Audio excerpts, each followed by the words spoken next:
Hi, Tim Nash here. How do you feel about the corporate cult of happiness? That is, when companies try to improve the happiness of their workforce, or when companies try to track or measure the happiness level of their employees. First of all, is that even possible? Second of all, is it ethical? Well, you probably have strong feelings on the subject, like I do, but personally, I feel in itself the focus on happiness of the workforce in itself is not such a bad thing. However, I do feel it's often misdirected. So if you're in a position of leadership, if you lead a team or a group or even an organization, and you have any influence over what your people do or don't do, and you really want to help them improve what I call well-being, I have 10 ideas I'd like to share with you. So first idea, if you want them to do something or need them to do something, ask them, don't order them. So of course you're the boss, they have to follow your orders, but if you want my motivation, please don't order me, ask me. Second idea, let's take the example of a meeting. Nothing is more, let's say, energy zapping or time wasting than a meeting that I don't necessarily have to be at. So before you tell me to attend a meeting, please ask yourself again, does Tim really need to be at this meeting? Okay, so ask yourself again, is Tim essential to this meeting? Third idea, if you tell me, if I want to talk about maybe a new job role or even a promotion, and you tell me, yes, okay, after this big project, we'll sit down and we'll talk. And then it doesn't happen, and I have to chase after you. This leaves me feeling invisible or even worse, unmotivated, and I think you want my motivation, my full motivation. So please keep your promises. This will improve my happiness or, again, my well-being. Okay? And if there's something, maybe a new responsibility or a new role, and you think this is going to improve my situation, please ask me directly. Don't assume that it's going to improve my situation. Just ask me, and I'll tell you. Okay?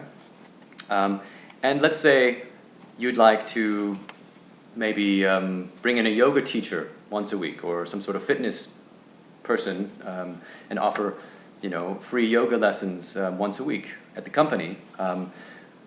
Let me decide if I participate or not.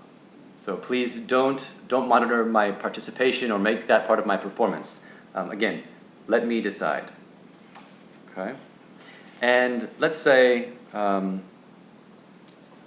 I have an ethical issue with meat, and I don't eat meat, okay?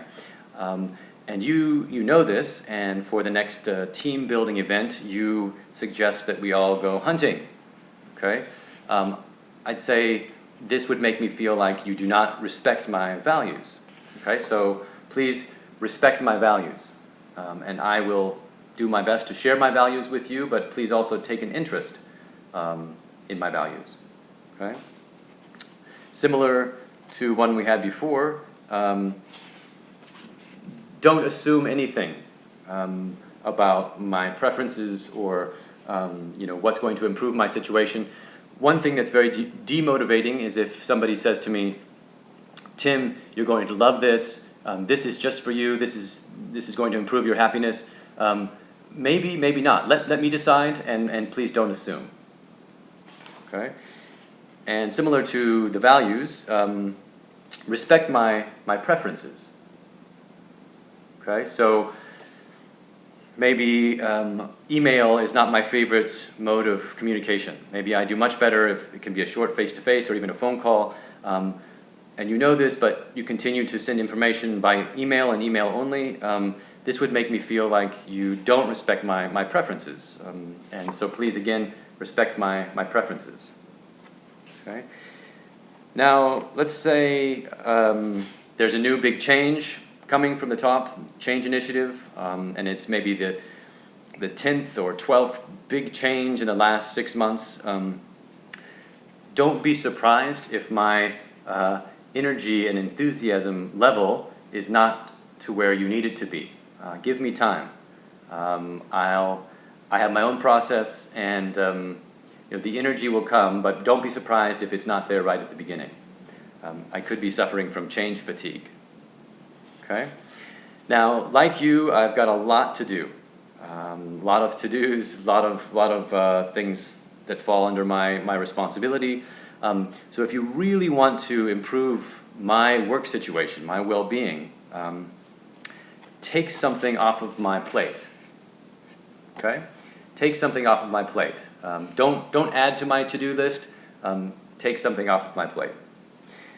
And the last tip I would offer to anyone, again in a position of leading others, don't use the word happiness.